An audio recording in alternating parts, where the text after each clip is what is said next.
Welcome to the Embodiment podcast. This show is for you if you see the body as more than a brain taxi. It's for people interested in coming home to the body as a holistic aspect of who we are and how we live.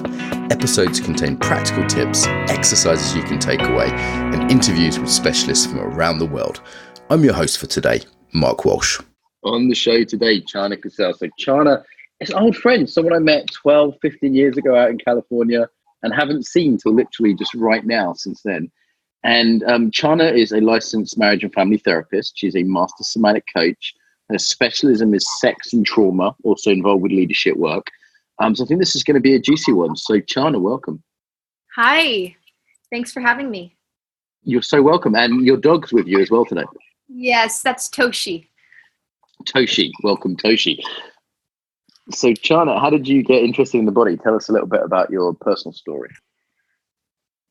When I was in my mid-20s, I found a book called Healing Sex by Stacey Haynes.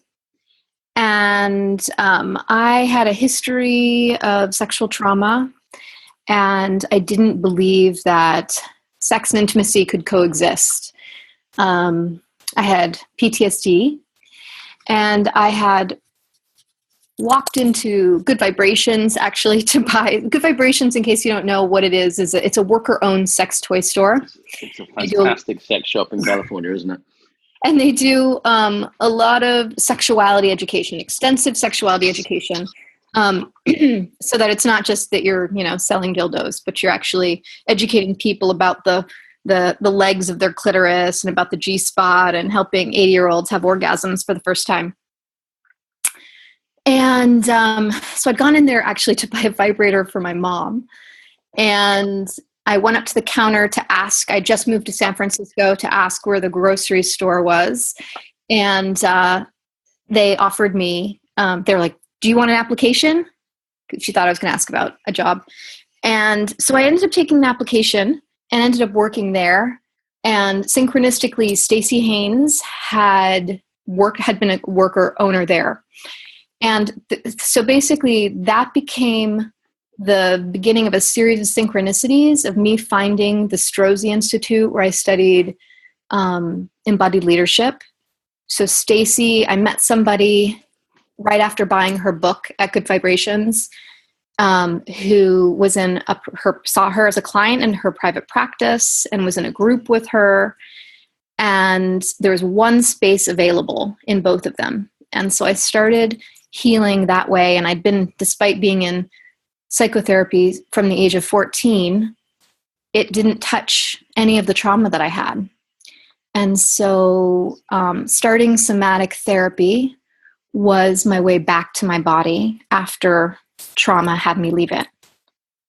And then from working with her individually, she started to teach with Richard Strozzi Heckler at the Strozzi Institute, and I followed her there after she left her private practice, and I started studying to be a somatic coach. And I saw such a transformation in my way of existing inside myself and discovering safety for the first time that I couldn't help but decide I wanted to do the work that she was doing. So that was fantastic. We're in the deep end. We are in at the deep end here. So, obviously disclose whatever you're comfortable with today, bearing in mind it's public, and I'm aware that you're fairly used to disclosing certain things.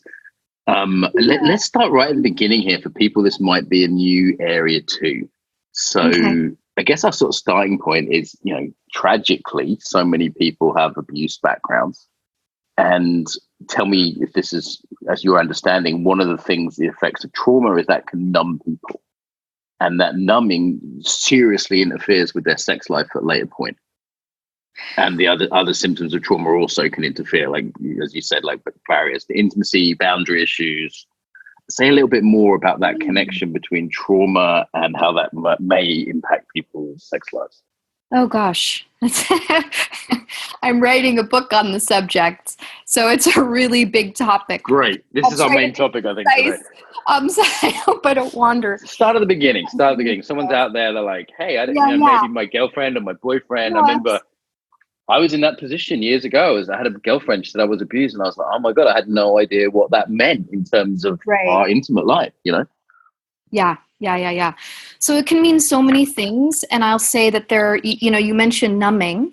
There are kind of two camps. I don't know if I'll just explain this very, very briefly, but there's the concept of the window of tolerance.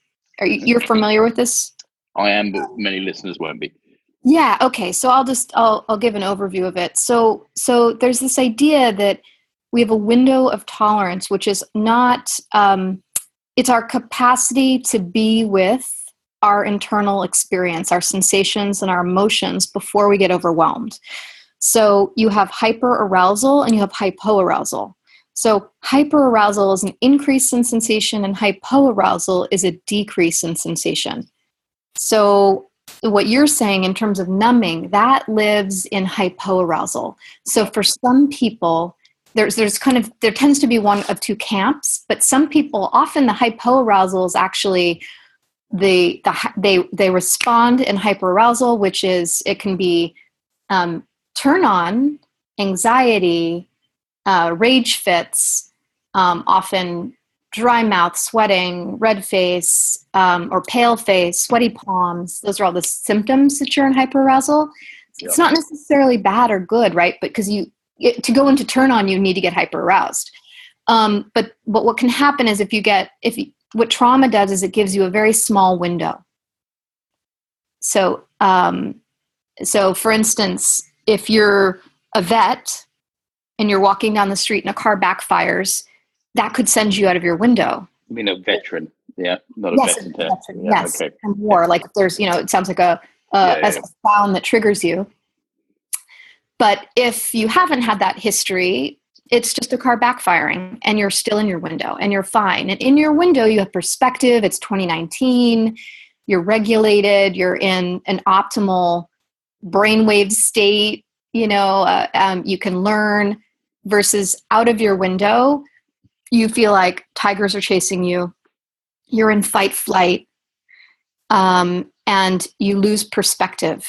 You're no longer a resource adult. So in hypoarousal, so what can happen is people will imperceptibly, really quickly go into hyperarousal and then drop into hypoarousal, because think of a computer with a bunch of tabs open.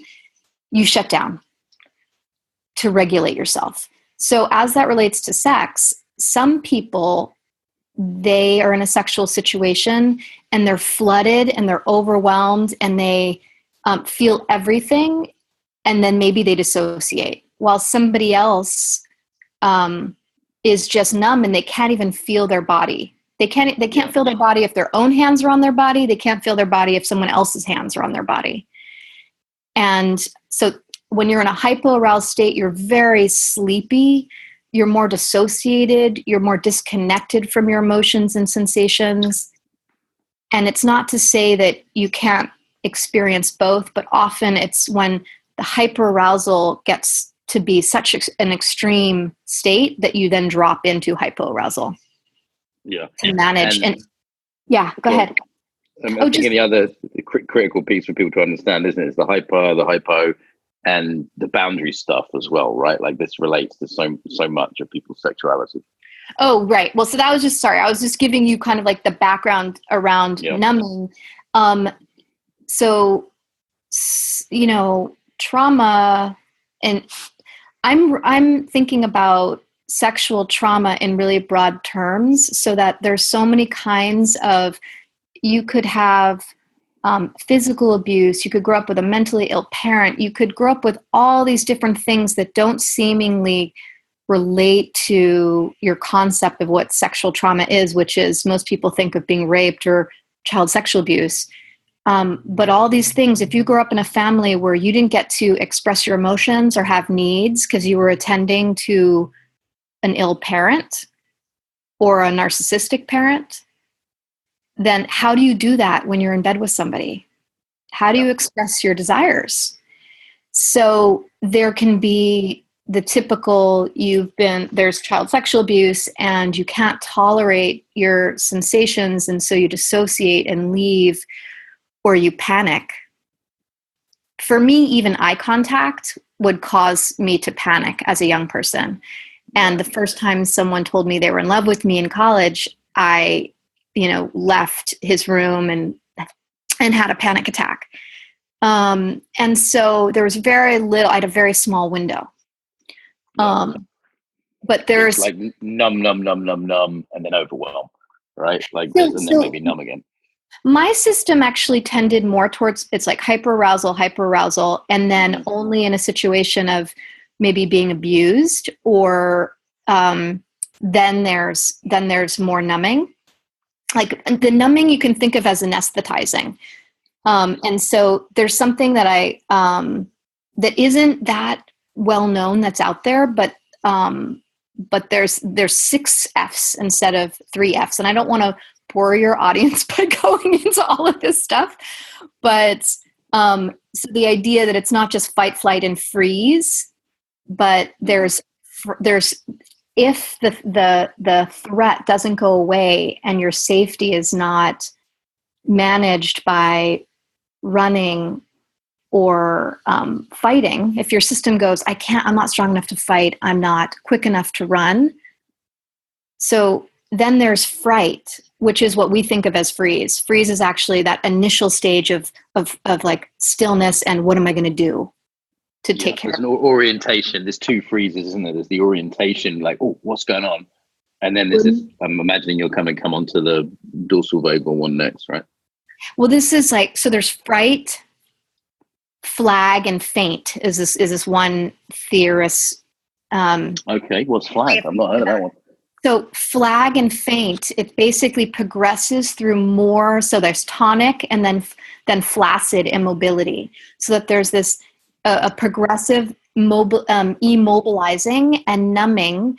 So that if you're in the wild, what happens is you want to appear dead, like an opossum who gives off the stench of death, right? You want to appear like old meat so that you're not eaten. So if you're moving or you're licking your wounds, or even unfortunately with humans, right? If you're being attacked by somebody or raped by somebody, if you go immobile, you may be more, if you're not struggling, that's a struggle can feed the person in some way. So if you go flaccid, then they may be more likely to leave you, and then you survive as a result of them thinking you're dead. Mm. So there is a really intelligent survival response in freezing, in going into that immobile, flaccid state. So which of the F's was that? Sorry, in this model, that's So first there's flight, there's freeze, and then flight. People can be caught in the struggle between the 2 impulses, or they have very distinct impulses to go into one or the other. And then there's fright, and then there's flag and faint. And the fainting is when people literally pass out. Do you mean like? Exactly. That's literally like they keel over. But that flagging state, that fright and flagging state, I think are really like nuanced, useful. It's easier to just think fight, flight, freeze, but I think this is one that I found this article and I can send it to you that will catch on. No, I think it's aligned with sort of Stephen Porges' stuff on different branches of the vagus nerve, and that makes a lot of sense to me. I sometimes hear people talk about fawn as another F, where people sort of make nice, and you definitely see that in sort of sexual behavior sometimes. Here's the thing I'm really curious to ask you about, actually. What the other F, fucking, like, what is the relationship between arousal and these states? So, like, is it that it's sort of very similar to hyper-arousal, sort of fight, flight, obviously, elevated heart rate and things like that? It's very similar. Yeah. Well, I mean, fucking is one of the more pleasant Fs, I would say. Like I was saying, when you're turned on, you're in a hyper-aroused state. And so hyper-arousal or hypo-arousal are not inherently bad or good.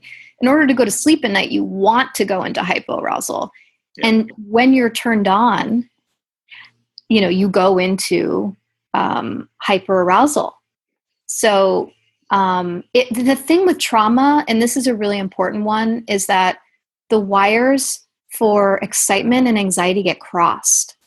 Yeah. So that's part of what can happen. It's like, a boy who had a crush on me when I was in high school, he would make eye contact and look at me longingly. And that panic was because my system didn't know how to be with sensation. It would just respond like I was in danger. Because it's very similar to that fight-flight response, right? It's a similar sense of, the breathing's there, that it could feel like anxiety. Absolutely. Your heart rate increases. You feel like doom. Something bad is going to happen. Even if, I got a artist in residency when I was in my mid-20s, and this was at the beginning of doing somatic work before I really had a sense of safety in my body. And I remember my response when they told me the quote unquote good news. And I was like, and I said without stopping myself, oh shit. Right. It was like dread. I want this. And yet I'm terrified of having it. And so any excitement can bring that on, right? It doesn't have to be sexual excitement, but it could be like, wow, my career's going up a notch or whatever it is. Exactly. And so when you're talking about being in a sexual relationship with someone, there are so many different ways that trauma affects someone's sexuality. It can prevent people from ever pursuing the thing they want most. Right? Like I came out when I was 15 and dated women, and I didn't start sleeping with men until my late 20s. And a big piece of it was I was so afraid. Even though I was attracted to men, there was a way that my nervous system couldn't handle it, and I felt like I might die. And I mean, this is kind of a cliche here, so this community more than I do, but what percentage would you say of lesbians that would you say, or bisexual women are trauma survivors? Like, there's a real strong association there. Yeah, it's a really interesting kind of controversial thing, and I think even as a 19, 20-year-old having crushes on men, I felt this responsibility to not go there, because I was like, well, no, I don't want people to think that people who are gay are just confused or something. But the reality is that conservative estimate, because so much of sexual trauma isn't reported, a conservative estimate is 1 in 3 women and 1 in 6 men have had some form of sexual trauma. And that's being defined, again, as a very conventional child sexual abuse or rape. And I'm defining it in way broader terms. Right. So I would say the percentage is way higher, because what affects and shapes our sexuality, are our prior relationships. So anyways, it's said that 1 in 10 people are gay. There would be so many more, gay people if being sexually abused is what caused us to be gay. But I would say that it's very common that many, many people, I don't have a stat for you on it, but if I were to assume, it's a controversial topic, isn't it? Sorry, what did you say? But I would just say, like, it's super common. Yeah. That yes, I don't have a stat. But I do. All those stats all those stats that you've mentioned are pretty heavily up for debate. Like, I've seen those debated in different directions. Sure, but, absolutely. I just want to put that out there by way of kind of integrity. But yeah. Depending on what website you look at, but that's one that I've heard for the last 20 years. That's a stat that consistently comes up. But yeah. But given that, I've sat for the last 20 years in a private practice with people, and there are lots of people who are coming to see me as a sex therapist that have not been quote unquote touched, right? There was not child sexual abuse, but their sexuality is completely affected, and shaped by other forms of other forms of trauma that have created complex trauma and impacted their ability to feel safe in an intimate relationship, to be willing to have one, to enjoy their sexuality. Remember a mutual friend, Claire Meyer, is a good friend of mine now. I met in California, actually, when I met you.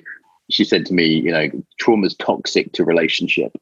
That really stuck with me in like all kinds of relationship, but particularly intimate and sexual relationships. And people can have trauma from a car accident or war or, you know, whatever it is. Absolutely. And it can show up in their sex lives, right? Like in terms of these numbing, the hyper-arousal, the fear of the arousal. And then I think one thing we haven't talked about yet is the way people can, I guess you'd call it in America, like act out with their sexuality from a position of trauma, like use it to self-medicate, for example. Like when I'm having sex, I don't feel my emotional pain, you know, like that's one I've come across. Yeah, you know, I think it can go in two different ways, right? So some abuse survivors have an aversion to sex, and then some people, you know, I've worked with people who are strippers, but then once they start embodying and starting to heal from their trauma, they then go swing to the aversion, in the aversion direction for a period before they come back to the middle. And so self-medicating with sex, absolutely. I mean, there's all sorts of ways to, you can think of indulging in anything like a flight response can be suicidality. A flight response can be shopping, gambling, having sex for days on end. So yeah, you can just because you're doing something with your body doesn't mean you're present or that you're embodied. Right, you can be totally numb, right, and going through the motion. So sex is a way to check out, right? As opposed to a way to be more intimate with self and other.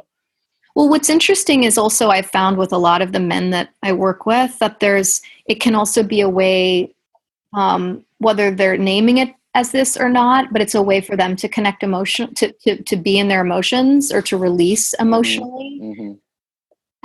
Whether they're, you know, speaking about their feelings the way. We think of that's the way to connect with your emotions. And so that can be one of the drivers behind, you know, sexual urgency. I really get, like one thing I've learned as a man is like, if I feel horny, I'm like, do I really need sex now? Am I needing touch or love or affection or connection? Like, am I just mixing those all up? Because I've been told as a man, they have to come as a package, and you can't get touch off men and you can't get affection from friends. And, you know, like that's a real strong narrative particularly for men, I think. Absolutely. And along those lines, so I do a kind of attachment body work, which works with the ages of, you know, birth to 2 years old, so during this kind of body work, what it's doing is it's re-imprinting on the nervous system this idea that you can trust consistent care and there's nothing you need to do to be cared for.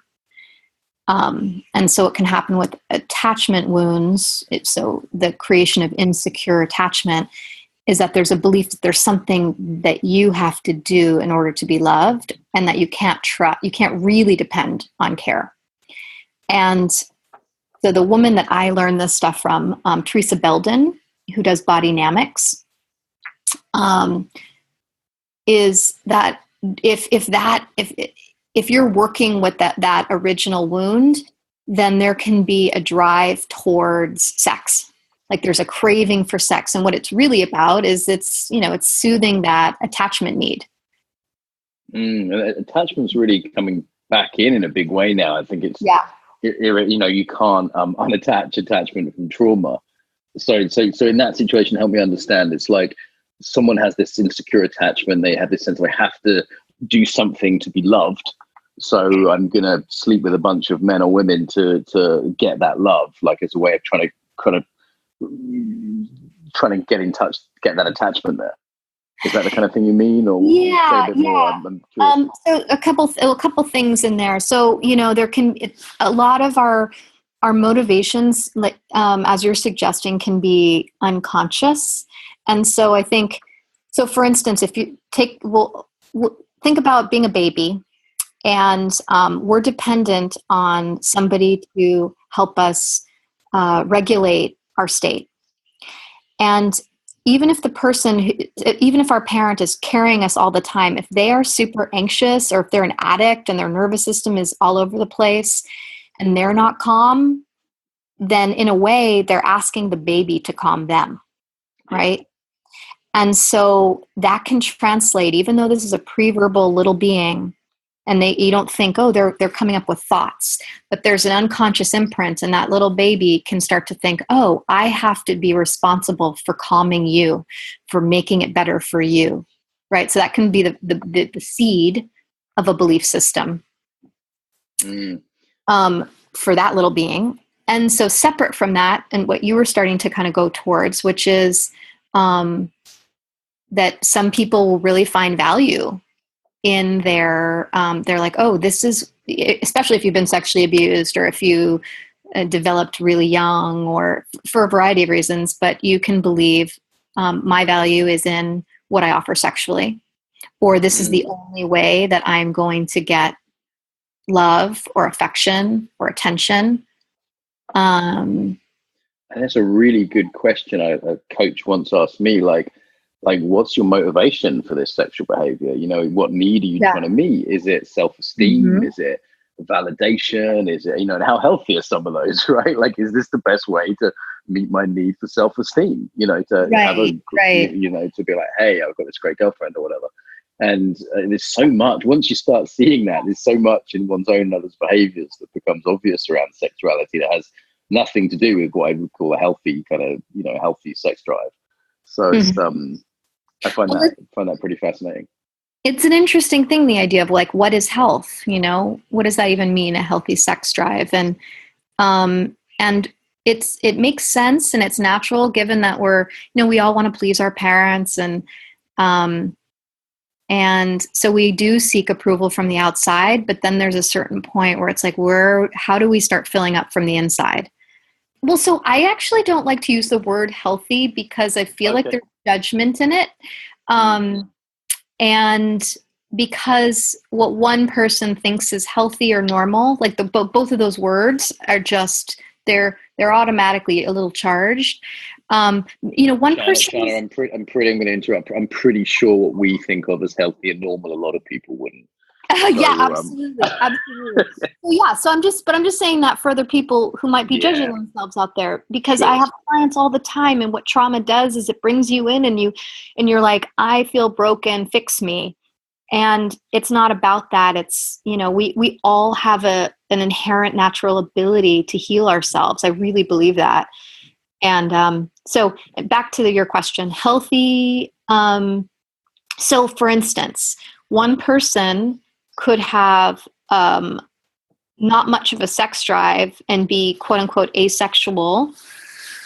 And someone else could look at that and go, oh, well, that's a hypo-aroused nervous system. Like, that's just you managing and in response to trauma, because it's so unsettling for you to feel turn on, which is hyper-arousal, right? So someone could assess that. But who's to say that person, it's not their temperament, and maybe relating to flesh and blood and bone and body in this life that's not their path. Maybe, right. You know what I mean? That's like, okay too, right? Like doesn't hurt anyone else, you know, like, why is that a problem? Yeah. I mean, you know, it's like there are ways that can enhance someone's sexuality and bring them into more health, that are playing through BDSM. And then there are always going to be people who are abusing tools and twisting them, and it's coming from a place of repeating a trauma. So it feels different, doesn't it, as well? Yeah. I've had partners who I think were repeating a trauma with those kind of sexual desires, and others who felt totally healthy. And it as being on the other side of that, I was like, okay, this feels different. So it's not the behavior that I would judge. It's kind of like, where's that coming from, right? Absolutely. You know, that it's someone's motivation, and this is where it gets really tricky. Is only, you know, 5% of our conscious, of our behavior is conscious, our cognitive behavior is conscious, and 95% is not. And so people can really believe that they're operating from a conscious place or well-intended place. And so much can be, you know, driving them. And yeah. Sorry, there's a slight lag. I'm not trying to interrupt. So one thing you said earlier, I think is really worth repeating for listeners, is that it is possible to heal. You know, you've been through this journey yourself. I've met a bunch of people associated with you, and in California, I've had lovers who have been through this journey. And there's the idea that I just want to really reinforce to any listeners that maybe have had trauma or have had sexual trauma, that there's hope, and you're not like ruined, right? There's a way in which, like, I've had lovers who were profoundly abused and ended up just having the healthiest, best sex lives of almost anyone I know. And I really want to reinforce that message as a positive message. Absolutely. Absolutely. You know, early on in the conversation, I think I disclosed some stuff, and I tend to be a pretty transparent therapist. Mm-hmm. That's not how all therapists are. And I really feel that I share what I feel like is useful and necessary with my clients. But a big piece of that is to know that people can get to the other side of the symptoms that they're having, you know, that I used to walk through the world in a chronic state of anxiety and fear, and that doesn't have to be. So Peter Levine, he's written a number of books, but his first book, or one of the first books I read in my early 20s, was Waking the Tiger. And he said something that stayed with me and created so much hope, which was reading about anxiety and realizing, oh, that's a response to trauma. That's not who I am. Yeah. Like, that's, you know, I'm doing another wave of trauma healing myself at the moment. And there's things that I go, oh, I thought that was my personality. And it's not, it's a symptom. You know, that's a little bit unnerving sometimes, but also profoundly reassuring. Do you want to give my impulse, of course, Mark, is to, every time you say something, my impulse is to ask you questions. You're a therapist, and I'm a big disclosure too, you know, I have no boundaries. But no, I'm happy to disclose that I can be quite aggressive, and anyone that's met me has seen that. I can be irritable, defensive. That's me on a bad day. So for me, it's more the fight than the flight, that, you know, the anxiety that you're experiencing. And, you know, I was talking to one of my colleagues about this, and they were like, you know what, Mark, you're a great guy, but just sometimes you get a bit defensive and it's not really necessary, and it's a bit beneath where your development is just generally.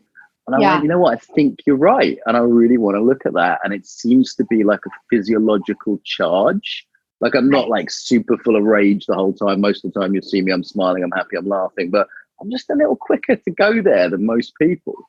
And it's not really fair on the people around me. So even though that's a lot less than it was when I got back from, you know, various war zones I've worked in and various other things, it's still there at a lower level. So I've decided to do sort of like another round of healing, of my own trauma healing, because that irritability and defensiveness just isn't really how I want to live or fair on the people around me, you know.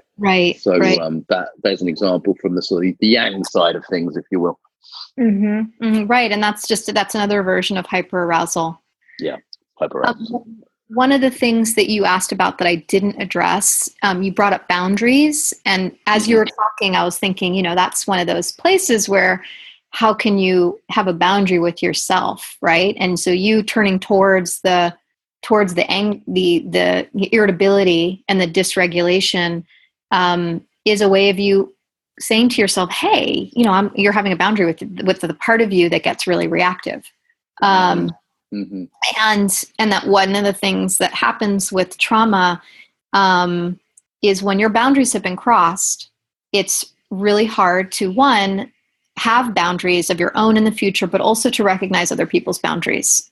There's either the over defending of boundaries. So shout out to all the Californian social justice crowd listening to this. And there's also the sort of under defending of boundaries, and now they're not recognizing your own or other people's boundaries. And I feel like this was really missing from that, you know, profoundly helpful kind of Me Too conversation, was like the conversation about, but some people don't know where their boundaries are. Or that's huge. Or like, you know, it's, you know, I've had partners and I look at them and go, is this okay? And I'm like, they're like, yeah. And I'm like, it doesn't seem like a real yes. Right. And giving them that bit of extra time, they go, actually, no. And I'm like, okay, no worries, we'll back off. Or, you know, in Israel a lot, I'm constantly like, people are not realizing my boundaries when I'm there, and kind of like, it's like, dude, this is my body, have some respect, you know? Like and it's not their fault. They're just not feeling those boundaries as the other.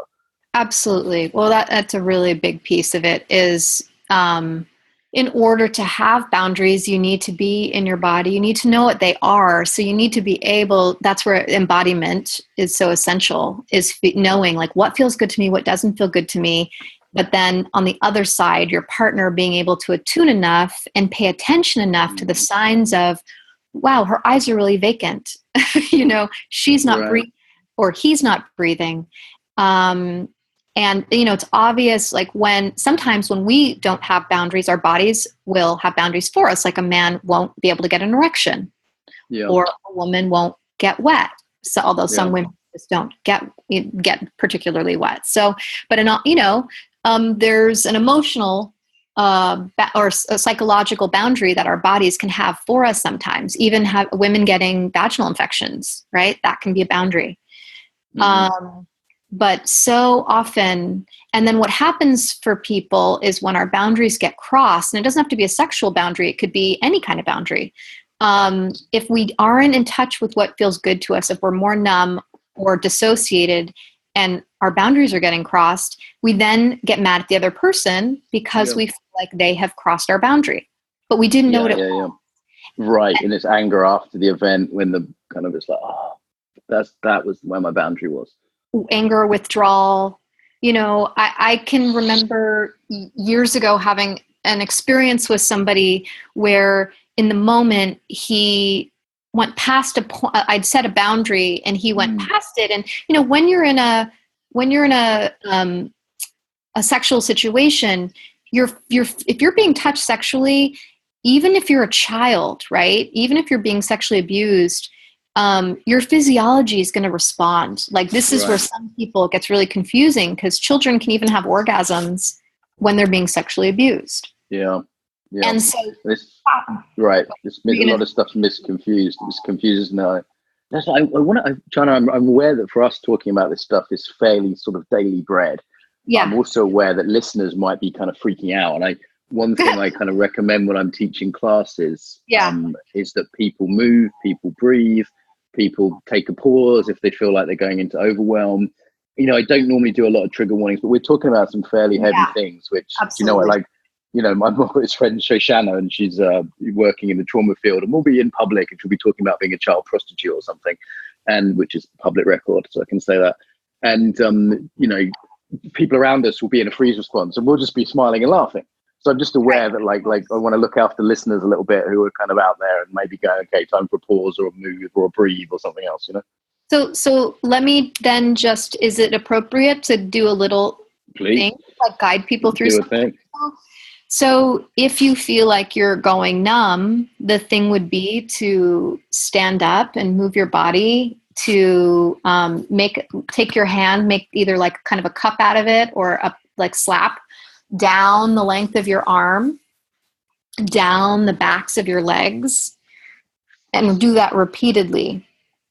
And breathe as you do that. So imagine that you're moving, you're taking your breath and you're moving it down your arms and up your arms and down your legs and up your legs as you make contact, like you're kind of spanking your legs and arms. And if you're feeling like you're spacing out, then look around the room and see what colors you're drawn to, or if there's an object in the room that feels good to settle on and to look at. But to let your eyes just gently move through the space and breathe. Breathe into your belly. If you're seated, press your feet into the ground. Or push your elbows into the back of the couch.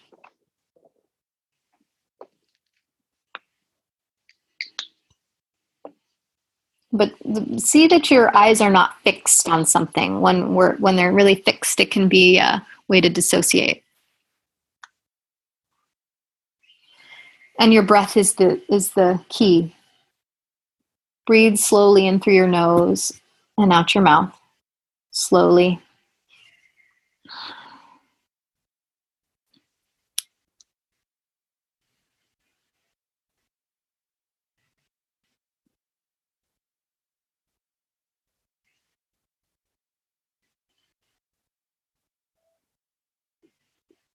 And if you have a dog next to you, pet your dog. Yeah, I was aware, Charna, that I was doing a few things that are sort of normal for me, like moving around and things like that, like, or I guess you say, like, making sure I'm still present and feeling my body. And so I really appreciate that. I think that's sort of us being responsible while we don't know who's out there or where they are, kind of thing, Thank you for saying that. I think that's really important. And if I'm sitting in a room with someone, I'm tracking them and all those subtle little things, those signs. And on a podcast like this, we're covering territory that we're both very comfortable with. When I worked at Good Vibrations, we would even watch porn while we were eating our sandwiches in the back, because we're supposed to know about the product, right? Right. Yeah. But you get very desensitized to things, sensitized and desensitized, and so it just becomes commonplace. Yeah, go ahead. Yeah, maybe we could talk about some of the things that can be done to heal then. So we've laid out some of the potential challenges like hyper-arousal, hyper-arousal, boundaries issues, acting out. But what are some of the things that people can do if they maybe can't get to a body worker who's a specialist in this, or they can't afford that? Like, what are some of the things people can do? So some of the free resources, I would say, so meditation is a really useful tool, and you want to be careful that you're not using it to dissociate more, anesthetize more. Mm-hmm. Right. So it's important to, and of course this is an embodiment podcast, so I'm imagining people have a certain amount of physical practices, but you want to balance meditation with also being able to be in your body. And so Qigong is a practice that can be useful. It's a form of internal martial arts.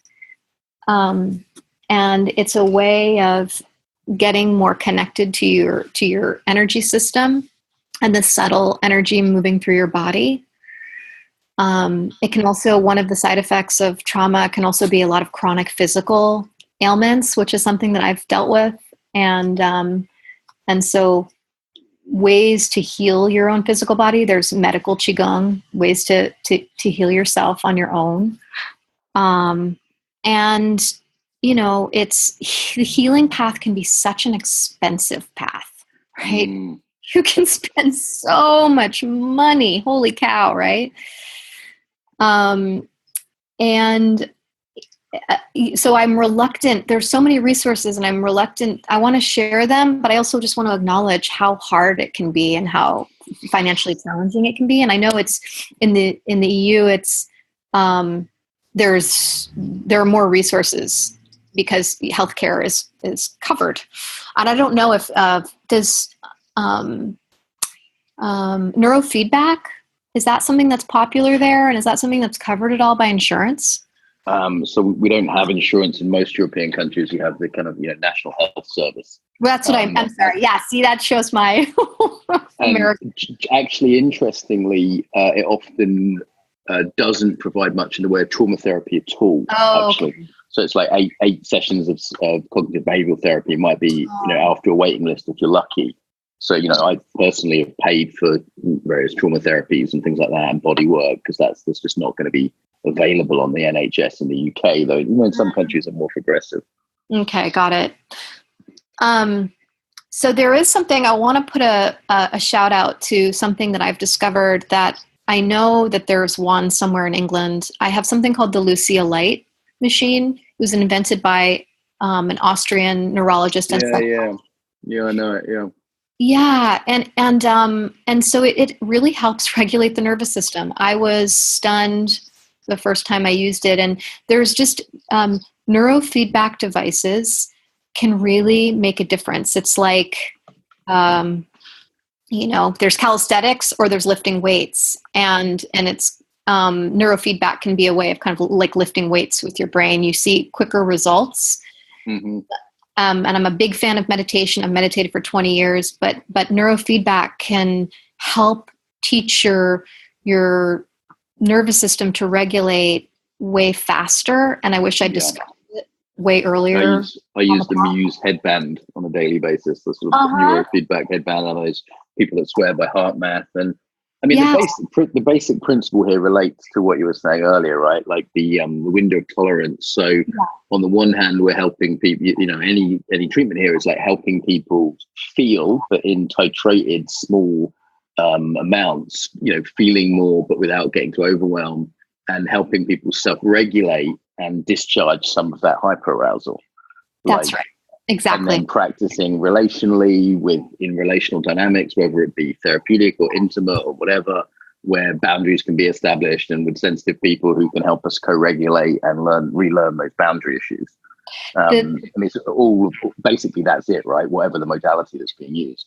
Exactly. And that's the tricky part. So a lot of these things, it's great when you can wear a neurofeedback headband, but a piece that's missing, and that one of the things that causes the trauma is the experience of being so alone, of not feeling like there is anybody there to support you. And so that's one of the benefits of working with another practitioner or being in a group, but having the feeling, being in community, not having to resolve something by yourself. Yeah, every 12-step meeting I've ever been to is a meeting in co-regulation, Yeah. Like that's what it is, right? It's a group of people that co-regulate each other, and ritual that helps that, or maybe it's chanting or singing that helps that. There's always that. Oh, shout out to David Trevelyan and his book on trauma-sensitive mindfulness as well, because I really became aware that mindfulness can be helpful, but it certainly isn't a cure-all, and it's to be approached with some care if people have a trauma background. And he's also, in the sort of student of Stacey Haynes and people like that. So, I've been literally today reading David's book and found it very, very good. And it's a really good book. Recommend. It's got a sort of kind of informed by a social justice perspective in a really intelligent way. And a lot of the basics of trauma there, but anyone who's teaching meditation, I think, or yoga should read that, like mandatory reading. Because it's absolutely people that can't regulate very well or have numbing or hyper-arousal, like normal meditation retreats are going to drive them absolutely nuts. So it's or could do. So it's for me, it's just responsible to to be trauma informed if you're working with mindfulness in any shape or form. Yeah. And there's so many different kinds of meditation. So transcending your body is not the kind of meditation, but it's like doing something that, there's another kind of heart-centered meditation, the I Am Institute that I discovered, 15 years ago or something, that really helped. And that was focused on breathing in sync with my heartbeat. Right. So you're not dissociating. You're very much connected to what's happening in your body. Yeah. And you're actually strengthening your heart in the process. Like you're really embodying your heart by breathing in sync with your heartbeat. Yeah. Yeah. And I found the sort of concentration of meditation. I just couldn't do that before I treated my trauma. The first time around, I just couldn't sit and concentrate. It was impossible for me. I had too much hyper-arousal. So it just drove me, crazy. And I was much better off doing a moving meditation of martial arts until I learned to deal with my trauma a little bit, It took me, I would say, the first year of meditating, I would panic and I couldn't, it was like this thing of you have to find the right cushion or the right position or there was always something. But I really remember that first month of when I actually settled into it and really feeling the difference of how everything slowed down. And and things that I used to feel like I was moving at the same speed, like a friend had me give him feedback on a one-man show, and we used to be on the same level with banter, like back and forth, like, when he did his show, I had the response of, wow, I really craved places to rest and pause and breathe, change my orientation in the world. But it can be terrifying initially. And so I think, other resources, or even having a mantra, having something that you say, not having it be like, I'm completely blank and still, because that doesn't necessarily feel safe. That can feel really scary. Yeah. And then someone asked me like, what's the best thing for trauma? And I said, well, trauma is biopsychosocial spiritual. So you can look at it from all those angles. You know, like biologically, maybe I use CBD oil sometimes for anxiety. Like, you know, psychologically, I work with a therapist. You know, embodiment wise, I've done EMDR and somatic experiencing and TRE. I'm interested in, you know, and then it's like socially, it's the relationships I have and how healthy they are, and are the people I hang around hyper-aroused too? Are they helping me self-regulate? And spiritually, it's, you know, it's part of my Buddhist practice, and there's also, you know, there's a letting go into the earth as a sort of nature practice I find very helpful for trauma, you know, being in nature to help that self-regulate through that. And there's so many angles on it, and different things work for different people, right? Absolutely. I think that's all very well said. You summarized it beautifully. This is a great conversation. You're like, right now, the two things I'm looking at are my own development and trauma and sexuality. So, Charna, it's perfect timing. It's perfect timing. All in good timing. I feel like we just started. Are we? Oh my God. Can you do another like 15 minutes? Is that possible? I thought we were going until 11:30, so I'm available. Okay. No. I have some ex-drug dealer friends of mine coming to pick me up for dinner. So it's going to be old times, but we're all reformed characters now, Your Honor. So it's going to be interesting to see them 20 years later. It's a blast from the past today. So can we talk about celibacy a little bit as a practice? Oh, yeah. And this is purely, I'm 22 days into a completely celibate adventure, kind of challenge slash, what else to call it? And I, you know, just purely selfishly, I'd love to ask you, I mean, we're talking about sex, but what about not having the sex, right? Like that as for me, it's I've taken it on as an awareness practice to see how I use sex and sexuality. In the same way as when you do a fast, you go, oh, I use food for all these things. I had no idea, you know. So yeah, could you say something about that? Just because that's on my mind right now.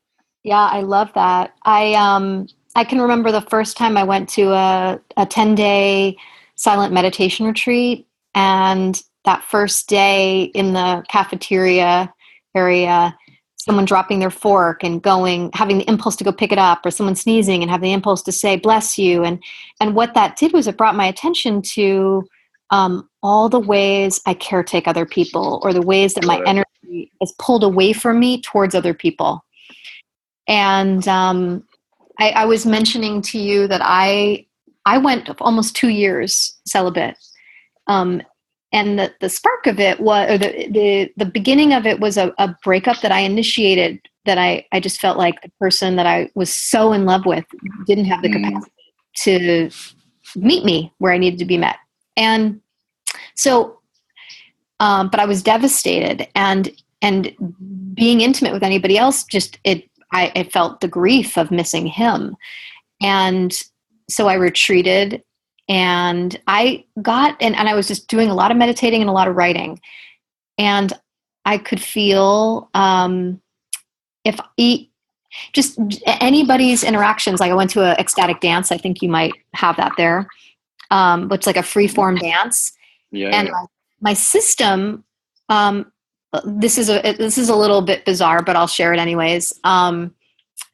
I would have very intense somatic reactions in my body to different things. And after having an interaction with some man who was all like yummy, you know, literally said yummy, and was kind of touching me at the dance, I had a feeling like my bladder was being electrocuted. Like my body was really rejecting any kind of unconscious sexual energy. And so I started wearing an energetic burqa, and I could feel all of these subtle interactions with people. It was be a man on BART or a guy at the office supply store.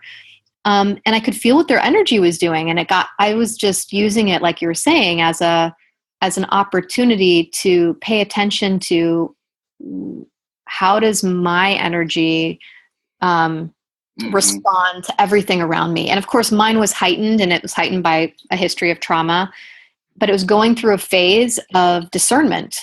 Yeah. And there's so many of those little sexual interactions that may even be below the radar unless you're sensitized to them. You know, you've got that somatic sensitivity, or you're doing a practice that's active. Like I've really become aware of all those little sexual interactions on an almost daily basis, which and the ways in which I and other people are using their sexuality, which may or may not be in line with our values, So Right. To me, it's absolutely fascinating process to go, okay, well, that's not on the table right now. So what's changed? Well, and then what are you doing to self-medicate? Do you self-medicate in another way? Is the impulse to eat more? Are you noticing that you communicate with the women or men that you're interacting with? Even flirting, right? That's an energetic discharge. And Charna, I killed 5 people yesterday. Do you think that might be related? Did you say killed? No, I haven't. But I definitely realized, like, wow, I'm using this as stress relief, which I think is quite normal in many ways. But it's like I've had to find other ways to find stress relief, or I've been. Right.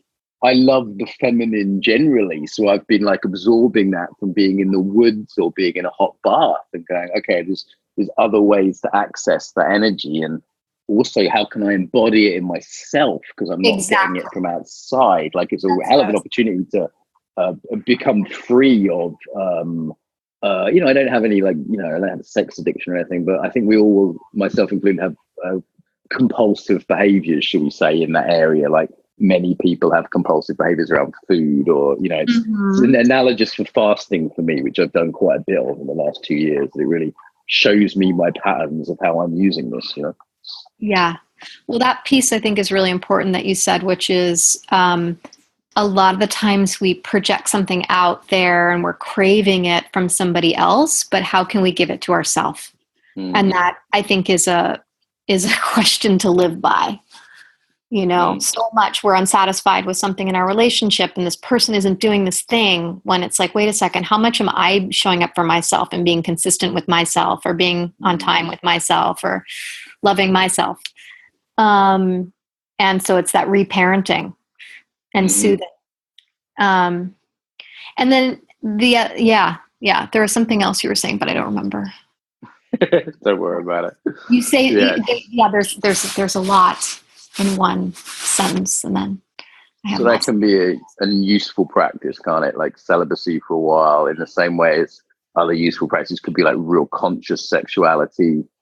And then, people explore Tantra, they explore BDSM. There's like all these different ways we can explore our sexuality now. Well, and celibacy as an intentional practice, I think that one of the common things that happens is you break up with somebody, you jump right into something with somebody else. And that it's a way to salve the hurt, and to be like, oh, I'm still desired, I feel I'm okay. A way to not grieve and to not feel the pain, right? I had a coach bring this to me yesterday, this very issue, actually.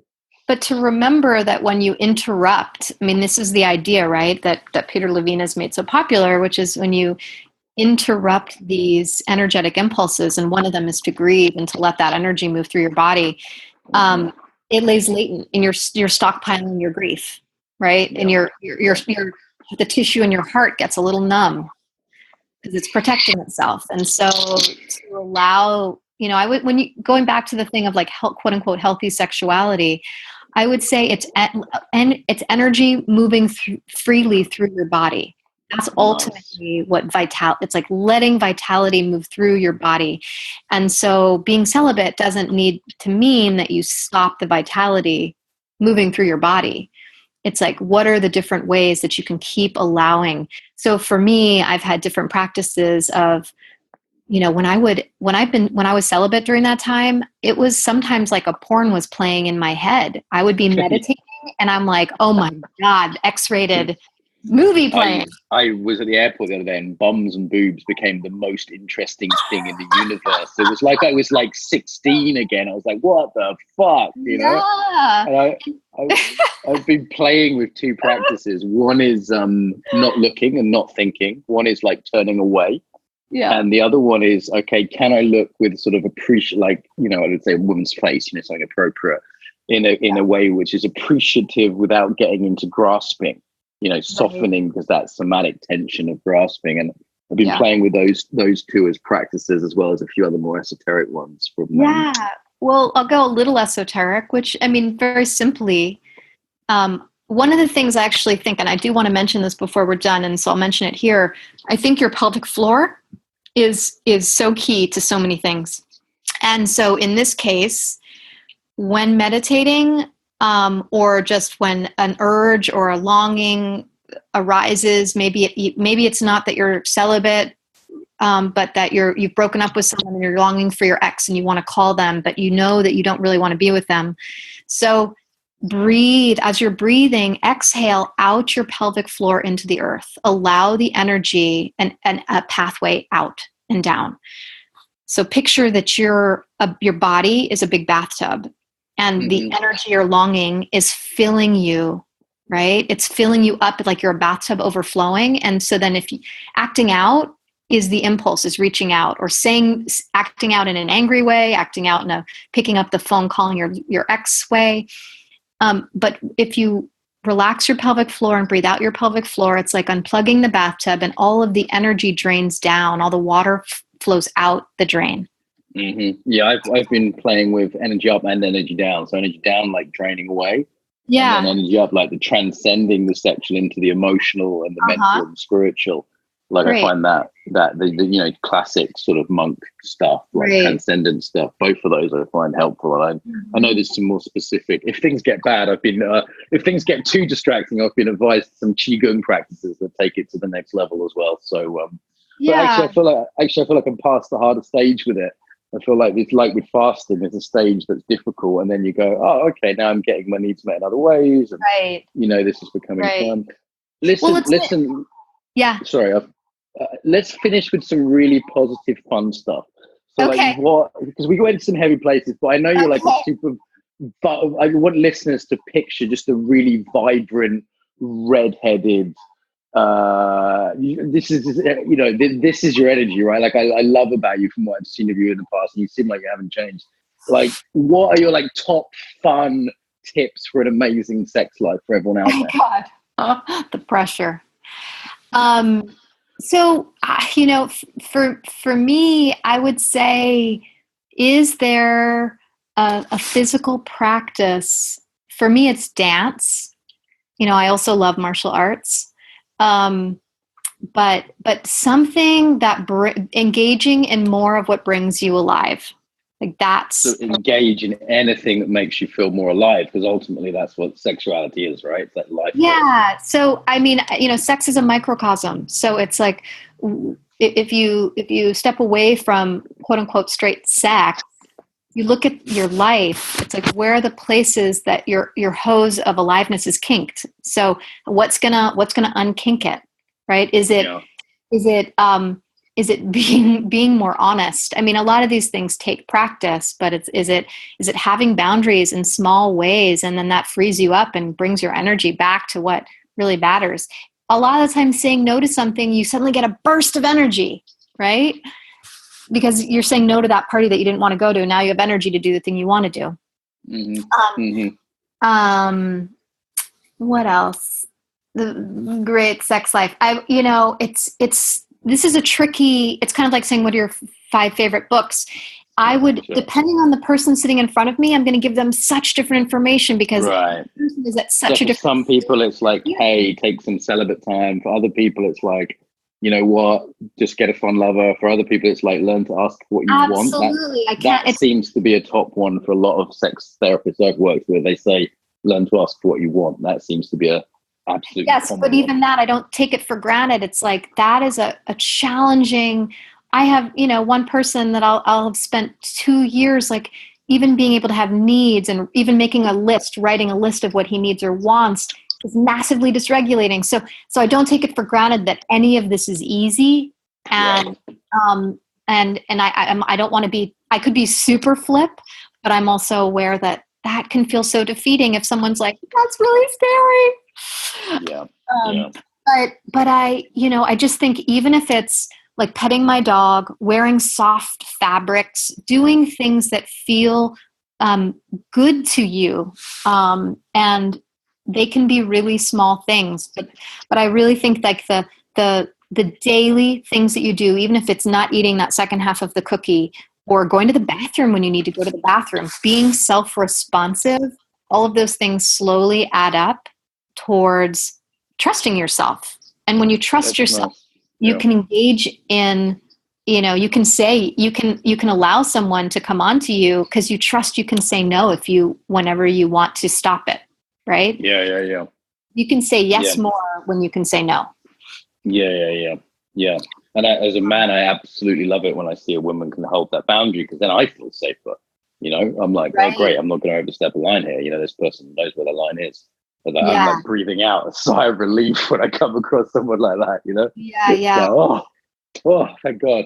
Okay, and I think, in a way, sex is such a great motivator for so many of us, I think, to do the healing work. Because, what I've experienced personally and what I get from your message as well is not just that, hey, trauma's a pain in the ass and we've got to heal because it's, we should, and it's really hard work. It's also like, hey, you can have more intimacy, more sex, better sex. Oh, God. That's a hell of a motivator for doing the hard work and trauma healing, right? Absolutely. And I want to say that for me, one of the things, there's ways that I live a bit like a nun, I don't drink. I used to not drink any alcohol or drugs or all these things, my body made it so that I had to live very cleanly because it was so, had so many health issues, which I don't have any of that, by the way, anymore. But sex for me was one of the places that I could really luxuriate. And I was so grateful that I got to a place where that was the case, that it's this beautiful thing that you can lose all sense of time, not in a dissociated way, but in a totally present moment, time doesn't matter way. Yeah. Way. And I just want that to be known, that that's completely possible, and that things that might feel terrifying or scary can actually be, so pleasurable and enjoyable, and that's really possible. Charna, there's been a wonderful message of juicy, sexy hope for all of us. I've really appreciated this. It's so nice to be in contact again. It's always fun. We dived in there. Where can people find out more about you and your stuff if they wanted to delve into that? So passionatelife.org, and I am currently writing a book, Swimming Through Glass, 6 Steps Towards Sexual Freedom, and I may build a website that goes with that, but otherwise just passionatelife.org. I also have illuminatedsf.com, which is for the Lucia Light, but I usually just use that with my clients. And then I'm in private practice in San Francisco and in Berkeley, California. Okay, well, I know we've got loads of listeners there, so yeah. Charna, this has been a pleasure. Thank you so much for joining us today. Yeah, happy to chat with you. Thank you. Some ways to get more, to give back, and to get more involved now. So the biggest request I have would be to share the podcast with your friends, people that you think would really enjoy it. Email it to them, put it on your social media, tell them about it, old school. Really appreciate that. Equally, if you want to support us financially, you can go to Patreon. That's patreon.com/embodiment podcast and give us $1 an episode. And I'd say they're well worth $1. So that's less than £1 if you're in UK-ish. So yeah, please go there. On the embodifacilitator.com website is where this is hosted. If most people I think listen to for iTunes. iTunes, we'd certainly appreciate a review. The way iTunes works means that a review means more people will find it. iTunes regards it as more important for searches. So even a couple of sentences review really does help as a little thank you to us. And if you want to go to embodifacilitator.com, you can see the actual, links to the sites. There's comments on there. The Facebook group tends to be where people discuss things. So if you go to put in the Embodiment podcast into Facebook, there's a page which is relatively quiet and a group which does have some discussion on. So I will reply to things personally there. So also on embodifacilitator.com website, there's all sorts of freebies there. There's videos, there's free ebooks, there's ebooks you can buy. And of course, is our newsletter list. If you want to stay in touch and learn about things like the Embodied Facilitator course and our next Embodied Yoga Principles teacher training, then go to that website and you'll see a little pop up and you can get the newsletter through there. Okay, so I think they're the main ones. Tell your friends, pay us some money on Patreon, give us a review on iTunes, send us your email if you want to be on the newsletter list, and get involved on the Facebook there. Bit long. Pick whatever you like that works for you. Until next time, welcome home to the body.